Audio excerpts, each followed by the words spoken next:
Friend, तो दोस्तों आज की इस वीडियो में हम आधुनिक काल को, हिंदी साहित्य के आधुनिक काल को कंप्लीट करने वाले हैं। इससे पहले मैंने इसके दो पार्ट से, यानी कि प्राचीन और मध्यकालीन, उसमें मैंने पूरा इतिहास से लेके हर एक चीज़ों को बताया। तो उस वीडियो को अगर आप नहीं देखते हैं तो आप बहुत बड़े गलतफहमी, क्योंकि उधर से क्वेश्चन आने के चांसेस हैं। लेकिन मैंने पिछले वीडियो में आपको बता ही दिया था कि जो क्वेश्चन आने के चांसेस है वो 40% उस पार्ट से होता है एंड 60% आपके आधुनिक काल से आने के चांसेस होते हैं। तो चलिए आज इसको हम लोग कंप्लीट करते हैं। तो जैसा आप सबको पता होगा, हमारा बेसिक यही थीम रहता है कि हमें कॉन्सेप्ट्स क्लियर रखने हैं एंड चीज़ों को शॉर्टेस्ट से शॉर्टेस्ट फॉर्म में लेना है, क्योंकि अपने को ना बोर्ड एग्जाम में ज़्यादा नंबर लाने हैं, ना कि अपने को पोथी पुराण पढ़ना है। और पोथी पुराण जिसको पढ़ने का शौक है उसके लिए बुक तो है ही, तो आप यहाँ से वीडियो से एनालिसिस कर लीजिए, उसके बाद फिर इसका नोट्स बनाकर आप बुक को एक बार रीड कर लीजिएगा। बाकी मैं अगर आपको बताऊँ तो मैं जितना आज आपको बताने वाला हूँ वो क्लास 10 सीजी बोर्ड, यानी कि क्लास 10 किसी भी बोर्ड के लिए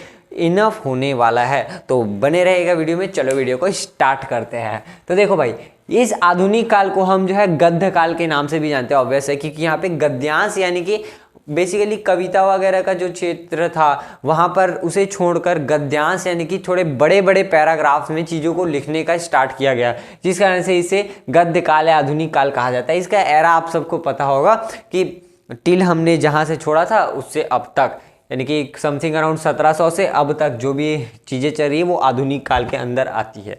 अब आधुनिक काल बेसिकली उन सभी कालों से अलग क्यों है, या हम इसे अलग करके क्यों पढ़ रहे हैं, वहाँ पे क्यों नहीं पढ़े हमने खिचड़ी बना के।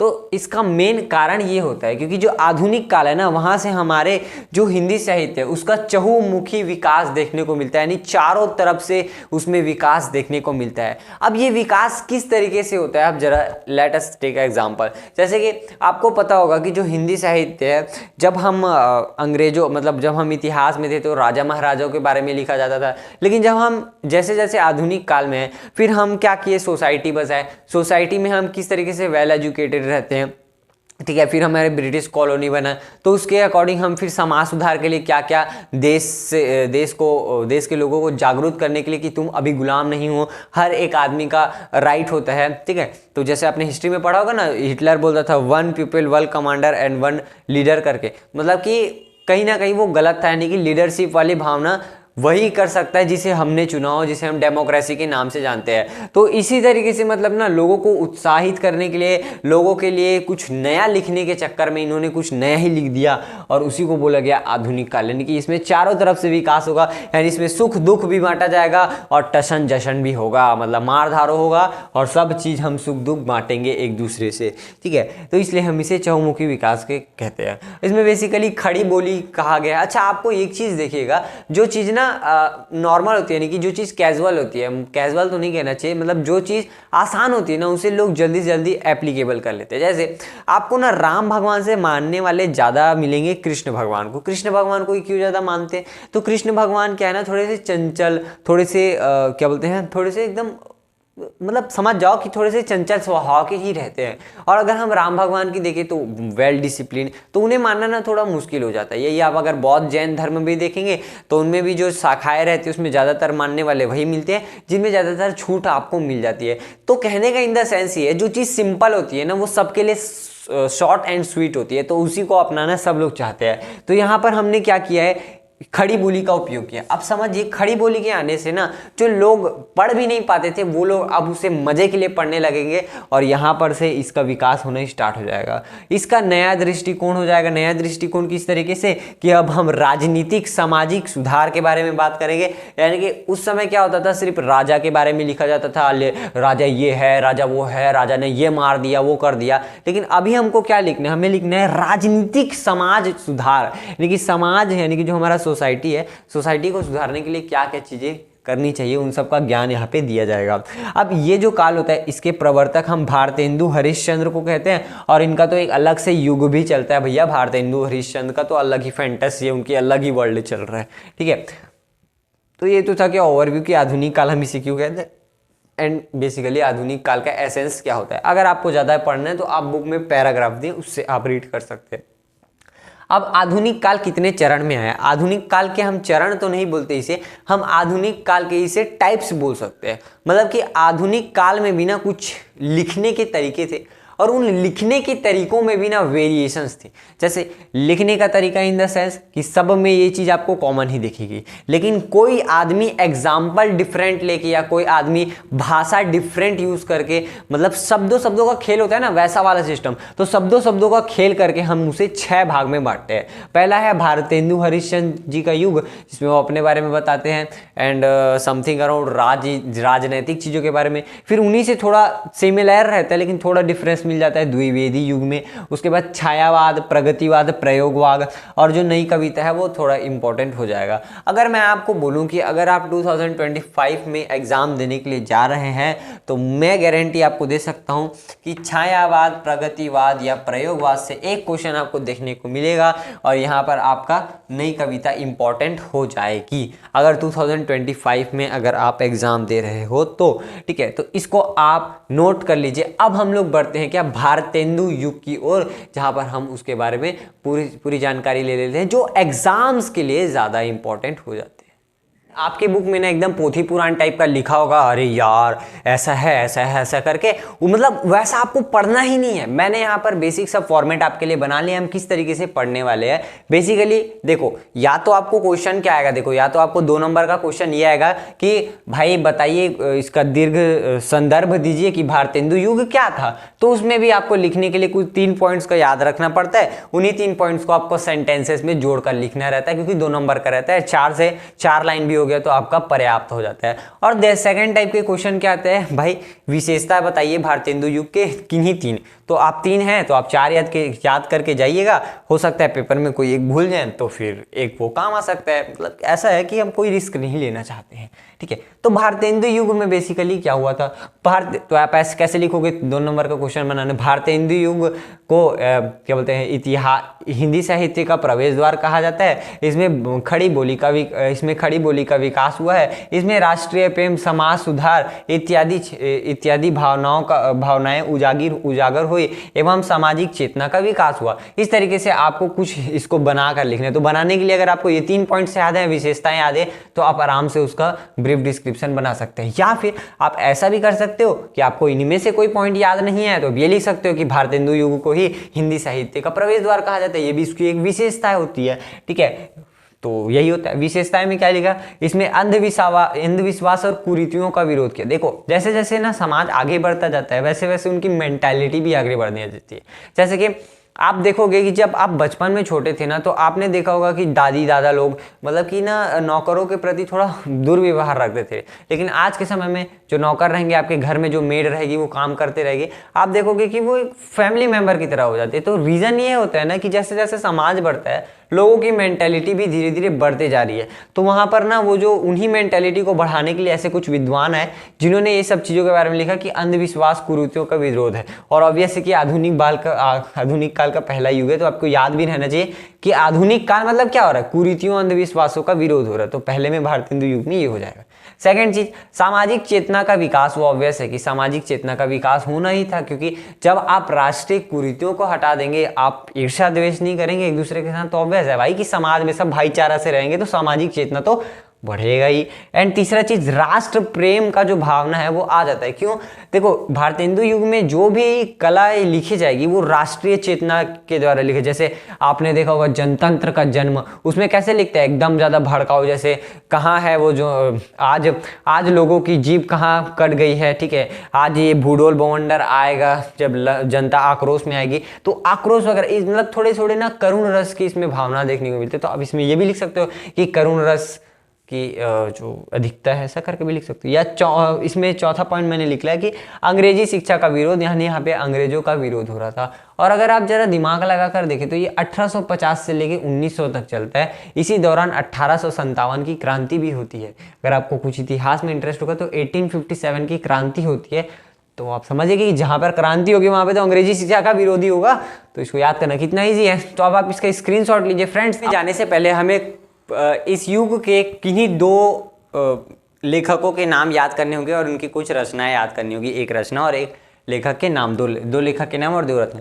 तो इसे क्वेश्चन मैंने अमूमन देखा ऐसा आता है कि भारतेंदु युग में भारतेंदु हरिश्चंद्र को छोड़कर किसी 2 कवि और किसी दो कवि या जो भी है लेखक उनके नाम लिखिए और उनकी दो रचनाएं लिखिए, ऐसा करके क्वेश्चन आता है। मतलब भारतेंदु हरिश्चंद्र आपको याद नहीं करना है, उससे अलावा याद करने हैं। तो मैंने यहाँ पे अपने मर्जी से लिख लिया प्रताप नारायण मिश्र, इसको मन की लहर है, इनका जो पुस्तक है वो मन की लहर है, और यहाँ पे जो जगमोहन सिंह है वो देवयानी है। अब ये ये इतना ज़्यादा इंपॉर्टेंट नहीं होता भाई कि आप मैं ही जो बोल रहा हूँ उसी चीज़ को याद कर रहे हो। आपके बुक में बहुत सारे वैरायटी दी हुई तो वहाँ से भी आप याद कर लीजिए। अभी फिलहाल इसका स्क्रीनशॉट लीजिए। अब हम लोग देखते हैं अगला युग का। अगला युग आता है जो है क्या, द्विवेदी युग। अच्छा, आपने कभी नोटिस किया कि ये द्विवेदी चतुर्वेदी क्यों लगता है? द्विवेदी का मतलब होता है, वेदी तब आता है, देखो जब ना कोई भी अपने सरने में द्विवेदी लिखा है, इसका मतलब आप समझिए उसने दो वेद को पढ़ लिया है। जैसे कि यहाँ पर देखो, यहाँ पे माखन लाल चतुर्वेदी है तो इसने चारों वेद का ज्ञान होगा, इसलिए इससे चतुर्वेदी रखा है। कई लोग का वेदी बस रहता है, मतलब उसे एक ही का ज्ञान है। वैसे तो द्विवेदी देखने को मिलता है, एक वेदी किसी का नहीं देखा मैंने, ठीक है, तो खैर वो बकवास की बात है। अच्छा, द्विवेदी युग में भी वही जो है ये भारतेंदु युग से कनेक्टेड था, तो इसमें भी वही है कि सामाजिक कुरीतियों को और अंधविश्वास पे इसमें विश्वास नहीं किया गया है। बाकी इसमें से जो क्वेश्चन आते हैं वो फैक्चुअल चीज़ें हैं, जो यहाँ पे मैं IMP लिख देता हूँ, मोस्ट इंपॉर्टेंट चीज़ें हैं ये दो चीज़ें। IMP आप याद रखिएगा क्या कि इसका पूरा नाम क्या है, महावीर प्रसाद द्विवेदी है। महावीर प्रसाद द्विवेदी ने सरस्वती पत्रिका लिखा है। कई बार क्वेश्चन आया है, बच्चे गलत कर देते, क्यों? क्योंकि बुक में इतना ज़्यादा मटेरियल दे दिया है कि ना बच्चे पढ़ पढ़ के ना उसको कंफ्यूज होते, क्योंकि खुद का नोट्स ही नहीं बनाते। इसलिए मैं उसको सॉर्टेड करने के लिए फ्रेंड्स इस वीडियो को बना रहा हूँ भाई। तो लाइक जरूर से कर दीजिएगा और जितना शेयर कर सकते हो उतना कर ही दीजिएगा भाई, ठीक है, पहले इतना मेहनत कर रहा हूँ। तो महावीर प्रसाद जो द्विवेदी जी है ना, महावीर प्रसाद द्विवेदी जी ने सरस्वती पत्रिका लिखा है। क्वेश्चन कैसे आएगा, सरस्वती पत्रिका के संपादक कौन है? तो मर जाओगे, वही है कि महावीर प्रसाद द्विवेदी, उसका राइट आंसर हो जाएगा। 2 नंबर में आता है धाए दे, और पता नहीं है फैक्ट तो फिर खत्म हो, फिर उसमें फेंक भी नहीं सकते कुछ चीज़, ठीक है। और ये एक चीज़ और बहुत इंपॉर्टेंट आया था, मतलब 2023 में सेट ए अभी में आया था ये, कि भाई बताइए कि हिंदी साहित्य की फर्स्ट कविता का क्या नाम है? तो उसका नाम है इंदुमती। लेकिन ये एक मतलब इसे बहुत सारे लोग कहते हैं कि इंदुमती जो है हिंदी साहित्य का पहला कहानी। तो ऐसा क्वेश्चन क्या नहीं आ सकता कि इंदुमती हिंदी साहित्य का पहला कहानी है? इस कहानी को लिखने वाले लेखक कौन है? तो बाबू मर जाओगे फिर वही, तो यही इंपॉर्टेंट हो जाता है, किशोरी लाल गोस्वामी। किशोरी लाल गोस्वामी। अब समझ आ रहा है कि इस वीडियो को देखने का फायदा क्या है? खुद से तो आप पढ़ ही सकते हो बाबू, लेकिन इसके देखने का फायदा ये है जो आपको मैं एक्सपीरियंस दे रहा हूँ, ये आपको एक्सपीरियंस मिल जाएगा, इसलिए आपको ये देखना जरूरी होता है। तो किशोरी लाल गोस्वामी, ये 2 इंपॉर्टेंट चीज़ें हैं जो है। इसकी विशेषताएं देखें तो देशभक्तिपूर्ण कविताएं लिखी गई, अंधविश्वास पर विश्वास नहीं किया गया, एंड प्रकृति का मनोरम चित्रण दिया गया। यानी कि ये कहीं ना कहीं धीरे धीरे देखो ट्रांजिशन आता है। उसमें क्या हो रहा था, उसमें लोगों को उजागरित करने के लिए कुछ अलग भाषाओं का प्रयोग किया जाता था। यहाँ पे प्रकृति के माध्यम से उन्हें समझाया जा रहा है, उन्हें उत्तेजित किया गया है। समझ रहे हो? तो मतलब वही भाषाओं का नहीं कि शब्दों का हेर फेर है, मतलब सेम है लेकिन शब्दों का हेर फेर है। तो प्रकृति का मनोरम यहाँ पे चित्रण दिया गया है, ठीक है। अच्छा, इसके 2 कवि आप याद कर लीजिए। मेरे फेवरेट मैं बता रहा हूँ, राम नरेश त्रिपाठी जी। भाई क्लास 11 में आपको चैप्टर मिलेगा पथिक कविता है, ठीक है। पथिक और मिलन, इसके 2 कविताएं हो जाएगी। और माखन लाल चतुर्वेदी के द्वारा सुमन लिखा गया। अब ये आपके इंटरेस्ट पर डिपेंड करता है कि क्या याद करना चाहते हो। बाकी मैंने अपना पॉइंट ऑफ व्यू दे दिया, अभी आप इसका स्क्रीनशॉट लीजिए। अब हम लोग जो, अच्छा आगे बढ़ने से पहले बता दूं, अब जो हम 3 देखने वाले हैं, छायावाद, प्रगतिवाद, प्रयोगवाद, ये आप एग्जाम में आए या ना आए, लेकिन याद रखिएगा अगर आप जब तक हिंदी रहेगा तब तक वो तीनों आपका साथ कभी नहीं छोड़ सकते। तो उन्हें पढ़ना बहुत ज़्यादा इंपॉर्टेंट है। और पेपर में 90% चांसेस होते हैं कि हिंदी साहित्य से उन्हीं तीनों में से कोई ना कोई आ जाता है 3 नंबर में। तो चलो उनको देखते हैं, मोस्ट इंपॉर्टेंट चीज़ों को। बोल सकता हूँ इतना ज़्यादा इंपॉर्टेंट है छायावाद कि बोल सकता हूँ कि हिंदी साहित्य छोड़ दो लेकिन छायावाद पढ़ लो, क्योंकि आपके लिए बहुत ज़्यादा इंपॉर्टेंट है। तो छायावाद बेसिकली बहुत सारे जगह आपने सुना होगा कि जो महादेवी वर्मा है वो छायावाद की कवि होगी। जब आपने उसमें जीवन परिचय वगैरह कुछ पढ़ा होगा तो उसमें लिखा होगा कि छायावादी का वो कवियत्री है। तो आपको ये कुछ लगा होगा अरे यार छायावाद क्या होता क्या, तो उसी वाला को आज हम लोग समझने वाले। देखो मैंने यहाँ पे शॉर्ट एंड स्वीट आपके लिए लिख दिया। अगर ये आप लिख देते हैं ना आपके एग्जाम में तो भाई गारंटी समझिए एग्जामिनर भाई आंख मूंद के नंबर देगा, सन सन सन सन। मतलब अगर ये तुम्हारा टोन ही समझ गया, यहाँ पर जैसे आप अभी समझेंगे टोन, उसको ही समझ गया, अगर आपने ये वाला पैरा लिख दिया तो भाई समझ जाएगा कि टॉपर का कॉपी है। फिर आपका पूरा पेपर को ना आलीशान तरीके से सन सन सन चेक करेगा। और भाई तो भाई मैंने वीडियो बना ही दिया कि पेपर को कैसे लिखना है, तो वहाँ से जाके चेक कर लीजिएगा, मैं डिस्क्रिप्शन में लिंक दे दूंगा, ठीक है। और इसकी विशेषता एंड ये हिंदी साहित्य के आधुनिक चरण में द्विवेदी युग के पश्चात हिंदी काव्य की जो धारा विषय, ये ज़्यादा इंपॉर्टेंट लाइन है, विषय वस्तु की दृष्टि से स्वच्छंद प्रेम भावना एवं प्रकृति का मनोरम चित्रण ही छायावाद कहलाता है। मतलब अगर आप ये देखोगे तो ये तो खैर बेसिक इंट्रो था कि द्विवेदी युग के बाद आता है, लेकिन मेन चीज़ क्या है, जब विषय वस्तु, ये विषय मतलब कोई भी वस्तु जब विषय बन जाती है और उसकी दृष्टि से जब हम अपने प्रेम को व्यक्त करते हैं, मतलब उसकी दृष्टि से, मतलब मान लीजिए कोई पेड़ है, तो पेड़ को जो मैंने देखा, किसी वस्तु को मैंने जब विषय मान लिया कि हाँ यार कि इस पेड़ के बारे में लिखना चाहिए, मतलब मैं उस वस्तु यानी कि विषय या किसी डब्बे के बारे में लिखता हूँ, ये डब्बा चौकोन है इसके बारे में लिखना हो ना, तो किसी पेड़ के बारे में जब मैं उसे एक वस्तु को एक विशेष मान लूँ, विषय मान लूँ, और उसी के विषय में जब अपने भावनाओं को व्यक्त करूँ, प्रेम को व्यक्त करूँ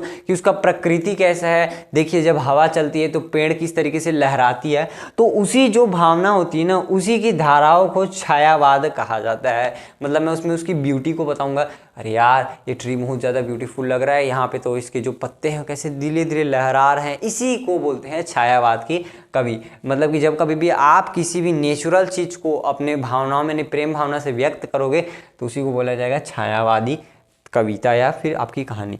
तो डॉक्टर नागेंद्र ने क्या कहा है, स्थूल के प्रति सूक्ष्म का विद्रोह ही छायावाद कहलाता है। मतलब जब बड़े चीज के प्रति आप छोटी चीज़ों को, मतलब जब बड़ी चीज़ के प्रति छोटी चीज़ों का जब विद्रोह हो जाता है तो उसी को क्या बोला जाता है, छायावाद बोला जाता है। मतलब कि जब आप छोटी छोटी बारीकियों को ना, किसी नेचर की छोटी छोटी बारीकियों को जब आप समझने लगते हो तो उसी को क्या बोला जाता है, छायावाद बोला जाता है। जैसे मैंने फॉर एग्जांपल आपके लिए लिया कि पेड़ जब लहराता है तो क्या होता है, इसमें पत्ते हिलते हैं, हवा चलती है। मतलब छोटे छोटे चीज़ को जब आप नोटिस करने के बाद उससे जो आपका एक्सट्रैक्ट मटेरियल है, मतलब कि निकालते हो कि हाँ यार कितना सुंदरता है, तो उसकी सुंदरता को बताते हो ना, प्रकृति का मनोरम चित्रण जब आप दिखाते हो तो उसी को बोला जाता है छायावाद। अब आपके मेरे हिसाब से आपको क्रिस्टल क्लियर हो गया होगा, तो आप विशेषता तो लिख सकते हो।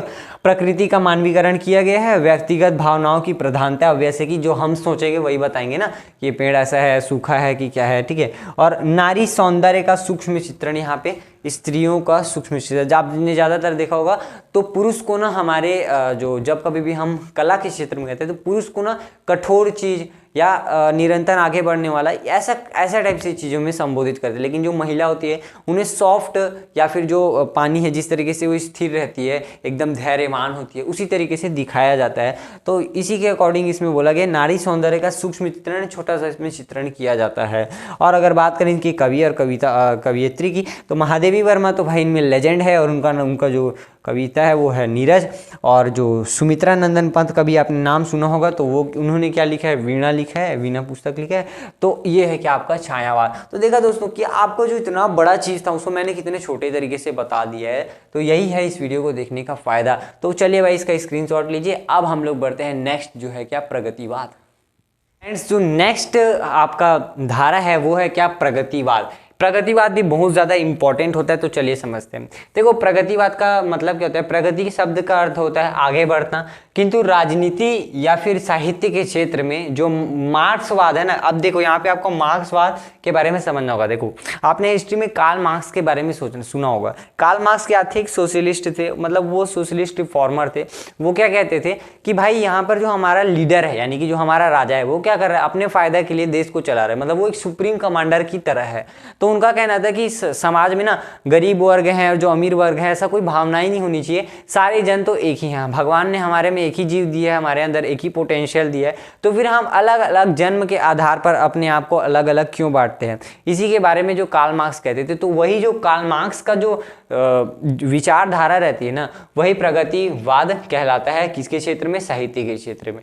मतलब मार्क्सवाद या समन्वयवादी, यानी कि सबके बीच में इक्वालिटी का जो विचारधारा होता है यही साहित्य के क्षेत्र में प्रगतिवाद कहलाता है। इसमें वही बात बताया कि गरीबों का समर्थन किया जाएगा और जो शोषण रहेगा, जो मतलब शोषण कहने का मतलब जो एक्सप्लॉयटेशन करते हैं ना, जो गरीबों के ऊपर जो अमीर रहते हैं, जमींदार रहते हैं, तो उन सब का जो है बहिष्कार यानी कि विरोध किया जाएगा। इसकी विशेषता क्या है, इसमें सामाजिक यथार्थ का चित्रण, यथार्थ का अर्थ होता है शोषण का चित्र है, और नारी सम्मान यहाँ पर किया गया है ना, नारियों को ज़्यादा लेडीज फर्स्ट बोला जाता है ना, तो उस तरीके से सम्मान दिया गया है। और आर्थिक व सामाजिक समानता के बारे में बताया गया, जैसा मैंने आपको अभी बताया।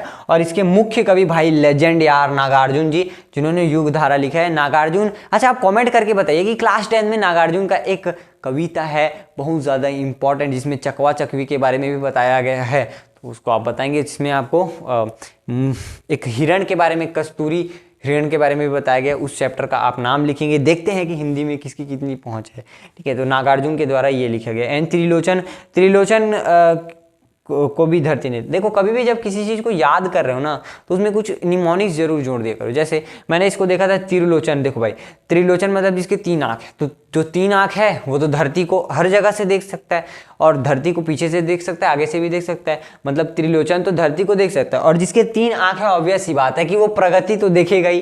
तो मैंने कुछ इस तरीके से निमोनिक्स से कनेक्ट करके पढ़ो, तब जाके आपको जल्दी याद होगा। तो चलो भाई इसका स्क्रीनशॉट लीजिए। अब नेक्स्ट इंपॉर्टेंट पे बढ़ते हैं, जो है प्रयोगवाद। ये एक बहुत ही ज़्यादा इम्पॉर्टेंट है कि आप प्रयोगवाद को जानते हो कि नहीं, क्योंकि यहाँ पर प्रयोगवाद और प्रगतिवाद को ना अलग यहाँ पे आपको समझना होगा। क्योंकि प्रगतिवाद में हमने देखा था किस तरीके से प्रगति होती है, लेकिन जो प्रयोगवाद होता है बेसिकली उससे बिल्कुल अपोजिट होता है। इसमें आप पढ़िए, समझ आ जाएगा। जीवन और जगत के प्रति अनास्था ही प्रयोगवाद है। मतलब क्या समझ रहे हो कि जीवन और जगत, यानी कि जब आप अपने ज़िंदगी और दुनिया को मतलब विहीन समझते हो, आप अपने आप को जब एकदम ज़्यादा लो लेवल पे समझते हो, तो वही जो भावनाएं होती है ना, उसी को क्या बोले जाते हैं, प्रयोगवाद। मतलब आप इसको ऐसे समझो, जैसे कि मान लो कोई आदमी एकदम डिप्रेशन में है, ठीक है, तो डिप्रेशन में वो क्या आदमी बताएगा, वो अपना दुख दर्द शेयर करेगा। या फिर कोई आदमी एकदम बड़ा हो चुका है, यानी कि बोल सकते हैं वो बहुत ज़्यादा अपनी ऊंचाइयों को छू चुका है, अपने जो सक्सेस है उसको पा चुका है, तो सक्सेस को पाने के बाद वो क्या बताएगा, अपने जर्नी को बताएगा कि हमने किस तरीके से सक्सेस पाया, आपको मोटिवेट करने के लिए। तो वही सिस्टम होता है किसमें, प्रयोगवाद में। इसके जो प्रवर्तक है वो अज्ञेय जी, देखो वो क्या प्रयोगवाद को आप बताइए, ऐसा कुछ है तो क्या लिखोगे, जीवन और जगत के प्रति अनास्थायी प्रयोगवाद कहलाता है। प्रयोगवाद के प्रवर्तक अज्ञेय जी हैं। इसका जो आधार ग्रंथ है वो क्या है, तार सप्तक है। कितने बार क्वेश्चन आया बाबू, नहीं बनता है बहुत लोग से। 2 नंबर का क्वेश्चन कैसे आता है बताइए, प्रयोगवाद का प्रवर्तक कौन है, अज्ञेय सॉरी, खड़ा क्वेश्चन।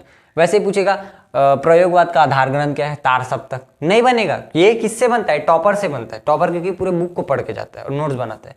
तो अब सब लोग टॉपर बनो, तो इस वीडियो को देखो और इस वीडियो को ज़्यादा से ज़्यादा शेयर करो, ताकि आपके सारे दोस्त लोग ज़्यादा नंबर अचीव कर सके, ठीक है। तो आपको अगर टॉपर बनना है तो ऐसे ही वीडियो आप देखते रहिए, जिसमें मैं आपको क्लियर कर देता हूँ। क्योंकि यार देखो, आप ना शिष्य हो, शिष्य क्या करता है ना, जितनी चीज़ें हैं सबको रगड़ने की कोशिश करता है, लेकिन एक गुरु को पता होता है कि उसको कितना रगड़ना है, कितना रगड़वाना है और कहाँ से क्वेश्चन आएगा। मतलब आप उस चीज़ों को भी पढ़ने की कोशिश कर देते होगे ना, जहाँ से क्वेश्चन आने के नहीं के बराबर चांसेस है, ताकि आप एक अलग हो जाओ। हाँ चलो वो पॉइंट ऑफ व्यू से, लेकिन आप उसी चक्कर में ना कुछ ऐसे आपके इंपॉर्टेंट चीज़ों को छोड़ जाते हो जो आपको लगता है कि नहीं आएंगे, लेकिन वहीं से क्वेश्चन आ जाते हैं, और वो चीज़ एक टीचर को पता होता है, ठीक है। यहाँ पे मैंने जैसे बता दिया आपको, तार सप्तक आधार ग्रंथ है, यही है, यही तो बात है। छोटी छोटी चीज़ें हैं जो आपके नंबर कटवा देते हैं, तो तार सप्तक है उसका आधार ग्रंथ। फिर कलात्मक, जो आपके कलात्मकता और बुद्धिवाद का जो है इसमें प्रधानता होती है। अब मैंने अभी आपको बताया बुद्धिवाद कैसे, बुद्धिवाद मतलब जो सक्सेस को अचीव कर चुका होगा अपने क्या बताएगा कि आप इस तरीके से किसी चीज़ को कर सकते हो। कलात्मकता यानी कि आप जैसे आप किसी भी सेमिनार में जाओगे तो वो क्या करता है, प्रयोगवादी शब्दों का प्रयोग करता है। मतलब कि वो क्या करता है, आपको कुछ ऐसे बेटर एग्जाम्पल देके बताता है भाई कि मतलब एक कुछ ना नया वेरिएशन करके बताता है, तो वही प्रयोगवाद में आता है, ठीक है। इसमें निराशावाद प्रधान है, ऑब्वियस बात है। जब आप अपने दुख दर्द को बताएगा कि मैं ऐसा स्ट्रगल करता था, मेरे पास 5 रुपया खाने के लिए नहीं था, ये करता था, वो करता था। अच्छा, प्रयोगवादी किस तरीके से हो सकता है, जैसे कि कोई मान लीजिए लेखक ने अपनी ऑटोबायोग्राफी लिखी, वो किस तरीके से लिखेगा, प्रयोगवादी शब्द से। प्रयोगवादी वही होता है निराशावाद। इसमें मुक्त छंद या व्यंग्य की प्रधानता होती है, ऑब्वियस सी बात है, व्यंग्य करेगा जब किसी के बारे में तो भी होती है। व्यंग्य मतलब जब हंसी मजाक होता है, ठीक है। और इसमें बुद्धिवाद की प्रधानता होती है। अब इसके कवि कौन है? धर्मवीर भारती जिन्होंने अंधा युग लिखा है, और मुक्ति बोध जिन्होंने खाक धूल लिखा है। अब आपका जो लास्ट टॉपिक है वो आता है क्या? नई कविता। फिर ये आपका कंप्लीट हो जाएगा क्या? पूरा हिंदी साहित्य। अब ये हो जाता है आपका लास्ट टॉपिक जो है क्या? नई कविता। तो चलिए समझते हैं। देखो, प्रयोगवाद का ही एक भिन्न रूप होता है, जिसमें नई कविता क्या होता है? प्रयोगवाद का ही एक भिन्न रूप होता है, जिसमें क्या होता है ना, जीवन में भोगे हुए यथार्थ, यानी कि जीवन में जो आपने पीड़ाई भोगी होगी, उससे जब कोई भी रचना उत्पन्न हो जाती है तो उसे नई कविता कहा जाता है। जैसे लेट्स से अगर हम इलॉन मस्क की बात करें, जो सबसे अमीर आदमी है, तो वो क्या होते हैं ना, उन्होंने ना अपने जीवन में ना कुछ स्ट्रगल्स फेस किए होंगे। जैसे अगर आप उनकी भी बात ना करें, अगर आप बात करें हमारे स्वतंत्रता सेनानियों की, जिन्हें जेल में डाल दिया गया था, सेलुलर जेल में, तो अगर उनके बारे में कुछ लिखना हो तो क्या लिखेंगे कि हमने ये चीज़ें अपने ज़िंदगी में भोगा। तो वो जो भोगी हुई चीज़ें होती है, जब आप उनके बारे में बताते हो, जैसे एपीजे अब्दुल कलाम जी बताएंगे कि हमने इसरो में ये चीज़ें झेला भाई, कि हमने पहले साइकिल में ले जाते थे हमारी स्पेस सेटल को छोड़ने को, कोई विश्वास नहीं करेगा कि साइकिल में लेके गए वो इसरो आज दुनिया का सबसे सक्सेसफुल बन चुका है क्या? Space launcher.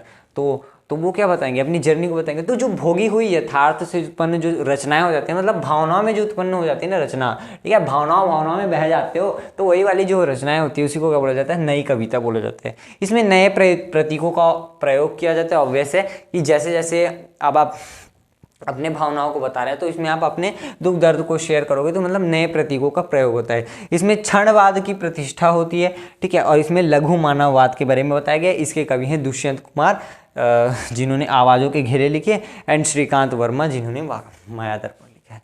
तो फ्रेंड्स, इसी तरह से आपका जो डिमांड था उसको मैंने कंप्लीट कर दिया। हिंदी साहित्य अब आपका पूरा टोटल कंप्लीट हो जाता है क्लास 10th में। तो क्लास 10th में आप सबको फोड़ना है भाई। मेरा काम तो हो गया, आपका काम ये बनता है कि आप इसके नोट्स बनाइए और आप उसे रिवाइज करते रहिए, ठीक है। और इस वीडियो को लाइक कर दीजिए फ्रेंड्स, और जितने लोगों के पास शेयर कर सकते सबके पास शेयर कर दीजिए, क्योंकि बहुत मेहनत लगता है इस वीडियो को बनाने में। एंड आपको एक और चीज़ पूछना चाहता हूँ कि आप कमेंट में मुझे ये बताइएगा कि आपको कैसे टाइप के वीडियोस और अच्छे लगते हैं, मतलब कि किस टाइप के वेरिएटिव वीडियोस आपको चाहिए आपके एग्जाम या आपके स्टडी से रिलेटेड, आप उसे कमेंट में कर दीजिएगा। तो फ्रेंड्स, मिलते हैं नेक्स्ट वीडियो में दोस्तों, तब तक के लिए बाय बाय।